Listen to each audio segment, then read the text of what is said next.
we have a deputy sheriff on his way to come out and inspect this car. So we're gonna get the car inspected today, make sure everything's good with it. Like I said, I'm trying to provide a little extra content for you guys right now. I know a lot of people are locked down at home, so we're gonna pump videos out. Hopefully they won't be too boring, but more of a day in the life of, I guess you could say, is what we'll be doing. See guys, see, this is why I cannot keep anything clean. Look at this, I just had the driveway blown off. These trees never lost their leaves. All these trees right here. So now they're still falling. This is crazy. Anyway, we also picked up a little something else today. Went by Harbor Freight and picked up a 20-ton shop press. We're just going to take it over to a buddy of mine's house, leave it over there. He's actually the one that's going to end up buying it. Anyway, so that's what we've got. We're going to need this to be able to do our gears, which leads me to something else. We try to be as self-sufficient around here as possible. I think that's the best way to be. If you're always having to rely on somebody else, it makes it hard, right? Especially in the times that we are in right now. A lot of places aren't open, and it makes it really hard to go get something done. So if you can be self-sufficient, you're way better off. Well, we needed this so that we could do gears in the cars and press shafts in and out of transmissions. So as you all know, we have 410s in this car. Not working. I'm just going to leave it at that because I do want to make a video going down the road on the car and like really making some pulls, because I want you guys to experience what the 410s are like. But I'll go ahead and cut to the chase. I mean, they're not great. You don't want 410s in a turbo car. We all knew that, right? But it's what we had, so we went ahead and did that. So immediately I was on the lookout for a new set of gears, something a little taller, anywhere from a 355 to possibly even a 308, but I really wanted like a 327. Nobody had any. These were gears that people would give away years ago. I mean, you could get 327s and 308s all the time. The 327s were a little harder to find, but now you can't find them anywhere. I'm sure some of you have got them laying around, right? That doesn't do me any good right now, so I needed some gears. Long story short, I ended up going with a set of 331 gears on the car. And the only reason I went 331 over 327 is I just was not about to pay $200 for a set of 327 gears. At least now I can say that I've got 331s and that's what I bought. So anyway, see this crap. Those of you that always say I'm jealous because of the weather and this and that, well, you know what? Our leaves fall all the way into April around here, so don't be so quick to say you're jealous. Anyway, so we're going to do some more tuning here pretty soon. I don't want to go into depth too much on this because, to be honest with you, I still don't know a lot about tuning. I'm still learning. So, but I can show you what it was that I did to my car to make it basically run from scratch, from a scratch tune. One thing I do want to cover is I've had people ask about why didn't you download a tune, why didn't you buy a tune, why didn't you get say like House of Dula or Just a 91LX, or just anybody sends you like a custom tune that would be close for this car. Well guys, I'm going to be honest with you, I like to do things myself, and I take pride in the ability to be able to tune my own stuff. At some point I may have to reach out to somebody. I mean, you never know, right? But just like anybody else, I want to be able to do my own stuff and say that I did it. I want to be as much of a one-stop shop as possible. So that's kind of where we're at with this car right now. And we're close. Guys, we've got the tune. I say close. We're really rich still, but I'm playing it safe. I'm not really going to tune a whole lot until we get the gears put in the car. So the whole load curve really starts to change. I need to get some of these areas down low that are getting boost. I know some of you guys don't know what I'm talking about, but I got to get some of these lower cells tuned. So I'm leaving all that stuff really rich because we're going to hit some of those lower RPM cells and boost when we get these other gears. Right now, it's just not working out. These gears are horrible. So anyway, that's a little bit of an update with that. We still have stuff just, laying down in here. I think this weekend I'm going to get out and start kind of putting together the interior again. I know you all get tired of me talking about the interior and we still need to do this and we still need to do that. I'm just going to get out here and just start working on it today. I'm not going to bore you guys with all of that. So the car should be inspected and good to go today. And to me, that's an important milestone because this car was junk. I mean, it was just pure junk. It had nothing. I know some of you are tired of hearing about it, but this car really was pretty much stripped of everything except for the dash in the car. It still had the dash and it still had the wiring harness back behind the dash. Other than that, there was no headlight harness. There was no anything. There was no fuel lines, no brake lines. The interior had door panels. That's the only thing that we used out of the interior besides the dash was the door panels. Everything else that you see is pretty much new or has been replaced off of a different car, and that's a big feat. I'm very proud of the fact that this car is where it is right now, because so much stuff didn't work on it, and honestly I wasn't sure if I was going to be able to get this thing roadworthy. Well, we don't have the type of inspections a lot of you do up north and stuff like that. They're not going to come put a sniffer in the tailpipes. It's not that type of inspection. It's just a DOT inspection to be able to make sure the car, all the blinkers work, and you know, all that crap, right? So that's what we're going to get done today, and I think we're going to pass with flying colors. I don't think we have any issues to speak of that's going to show up, but it's just really cool nonetheless to have it to where it is right now. And there's still like a few things that need to be done. It needs a windshield washer reservoir. We need to get that. A couple little covers. I think the reverse lights, like everything works. Third brake light, I got it wired up to work. Now some of the stuff I had to make work.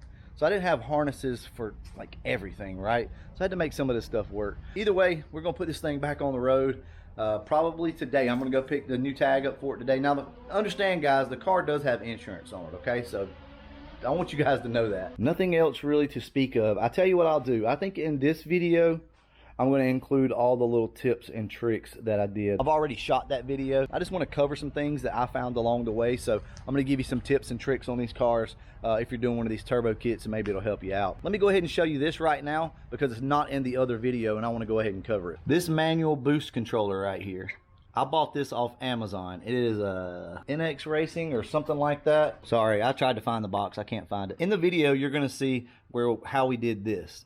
All right, I'm going to talk about that. This is just one vacuum line that goes straight down to your wastegate. This is very simple, guys. This is the simple way of controlling your boost.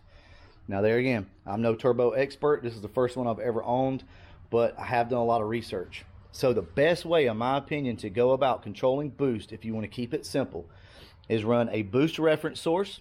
So wherever that may be, you could run it over in the intake. You could drill a hole. You could also run this down on your turbocharger. You could drill and tap a hole. A lot of people say the best place is before the throttle blade. That's where this goes. The throttle blade's back here, then this is in front of it. Anyway, you take this one hose and you come all the way down to the bottom side of your wastegate. If you do not put a boost controller in it and you just leave a solid line that goes down, you're going to have whatever PSI your spring is. So if you have a 5-pound spring, you're going to make 5 pounds of boost, 10 pounds of boost. You catch my drift. With this, if you want to control your boost, you literally just put it in line somewhere. You want to keep everything as short as possible as far as vacuum lines and response time. What you do is you screw this thing in. You make it shorter to add boost. So it's a little different than probably what you would think. You would think you would open it up and let the vacuum and the boost come through, right? It doesn't work that way. The more you close it off, the more boost you're going to make. That's just a little cheap $20 boost controller, and it seems to be working really good. What I did right here was just make a mark. That is like 9 pounds of boost, almost 10 pounds of boost right there. And anyway, that's the boost controller. That's how we're controlling it. Just remember, right now I'm trying to help you guys out with some extra content. This isn't normally content I would show you guys, but hey, you probably got some extra time on your hands, so that's what we're doing. Catch up with you in a minute. He's leaving now. I didn't video anything, guys, just out of respect, but he's leaving now, and we have a clean bill of health. So the car has been inspected. Now all we got to do is take the stuff up there, get a tag, and be 100% legal. All right, I guess I can give you guys a quick update on the press. So here it is. You've all seen one of these things. Nothing to it really, but about got it done, and I'm going to take it over to my buddy Nate's house. We're going to put it in his shop, and that way we can use it whenever we need to. He's only about 3 miles that way, so. All right, here we go. We are in the car. These are some of the gauges that I have set up. You guys have seen it before, but that's my air fuel at idle. You're gonna have to keep these things a little richer than normal, but there's my water temp, my inlet temperature, everything like that. So just kind of give you guys, I'm commanding somewhere around we're getting about 18 to 19 degrees of timing at idle. That seems to be working pretty good. We're gonna go ahead and start driving the car, and I'll probably grab the camera a little bit from time to time on the way. And biggest thing right now is we need to get up there and get our tag. We got all of our paperwork and we're ready to go. Guys, we got something going on with the tune right now. I don't know what it is. So I'm gonna pull over here and see if I can figure it out. Okay, so I messed my tune up somehow. I changed something in it. So I'm gonna have to go to compare tune try to figure that out. But anyway, guys, we are driving the car. Seems to be pretty good right now. I'll show you our new boost level. We can get it up there.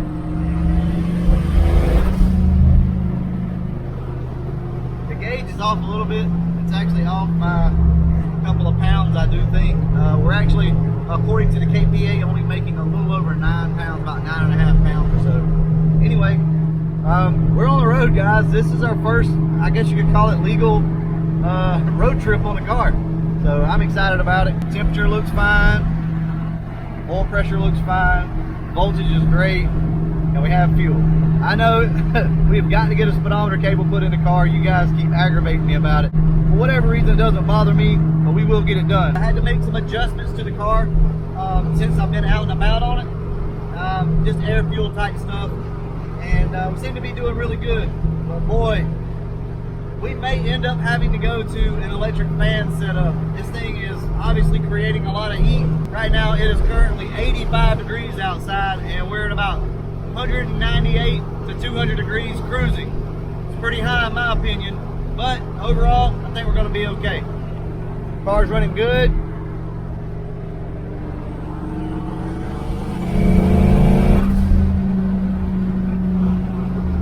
We're still pretty fat. Well, actually really fat. We're about 10.3 on the gauge to 10.8, somewhere in there. So we are still fat, but fat is safe up to a certain point. And timing is really low. We're only seeing about 16 degrees of timing. So we're pretty good for right now.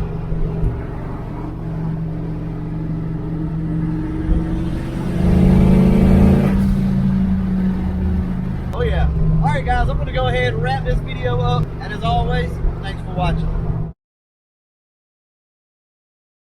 All right, so I wanted to come back out and talk to you guys about a few things with the car that I forgot to cover earlier. So one of the things that I did was add some header wrap right here to the AC line, and that'll just help insulate it a little bit. It should be okay. We'll see.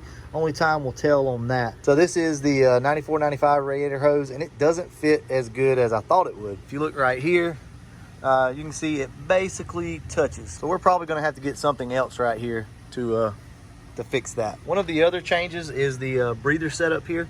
So as you can see, we have a small breather right there and then the big breather. Now I picked both of these up from AutoZone. I think this one was like 11 bucks and this was maybe 9 bucks. These little Spectra air filters fit right over this little bung right here on the side that would normally go up here. That's another thing, we'll get to that in a second. And this is just one of the push-in style right here. So that's how that works. It just pushes in. Pretty tight fit. Shouldn't have any trouble with it, but if so, we can always replace it for something a little better. Now, one of the other things that I'm probably most proud of, and my brother Hayden was over with me helping me out last night, and he kind of come up with this idea. This would normally have a tube coming out of the top of your throttle body, and it would connect over here to this. So it'd connect right here, and it'd come over and connect here, right? I got a pair of vice grips. I pulled that little spout out. Well, what this is a 1/8 MPT 90, and what we did was epoxy it in. Now, I know that's not the best way to do it, but this is the thought process. We're only going to be running at the most probably 10 pounds of boost. Should not blow that out. Shouldn't have any trouble there whatsoever. And that's just a hose barb screwed into the end of it to give us our 90. And the reason why we use this is simply because look how everything fits. It's like it's almost made. It's almost made to go there. So what this does now is come down past my valve cover, down behind the alternator. So that goes back behind the alternator and down to the blow-off valve down here. And remember, guys, this is boost before the throttle body. So before the throttle blade right here. So that's, you know, accurate boost. It's obviously better down here from what I read. It's a little faster. But if you look on my turbo, so the nipple is not on the housing, it's back here. So anyway, that's why I chose to do that. Plus, that's clean. I like that. It's a clean look, guys. The belt that I ran on the car is a 71-inch belt. It needs to be a little tighter. It's kind of loosened up over time. But it's a 71-inch belt right there. That worked just fine. And my setup is a 3G alternator, the factory, the On3 bracket kit, factory AC, and power steering pump. Everything's pulled up, you know, away from the exhaust as much as possible. That's the clutch cable down there. I would like to get it over just a little bit more, but for right now it's okay. And I think this is the DI or whatever it is. I can't think the sheathing right there. So I tried to wrap everything as best I could there. Also, right here, this is one of the spark plug like boots insulators, I guess you could call it, and this is for my O2 sensor. So this is my O2 sensor harness, and instead of going down behind and over the transmission into each O2 sensor, now comes in like this. It goes down, attaches to the O2 on this header, and it's not attached over there. That's pretty much where we're at. Car seems to be running pretty good. We have no exhaust leaks at all that I can tell. So I think we're gonna be all right. But I did take the sway bar off the car just for clearance, and, you know, just to give me some extra clearance. Now, when I took the sway bar off, it lowered the front end of the car. Money. That's what we wanted anyway. So now the front of the car sits pretty much even with the back. Anyway, that's just a quick kind of rundown. I figure I'll probably put this at the back of the video for you guys. All right, guys, we're gonna go ahead and wrap this video up. And as always, thanks for watching.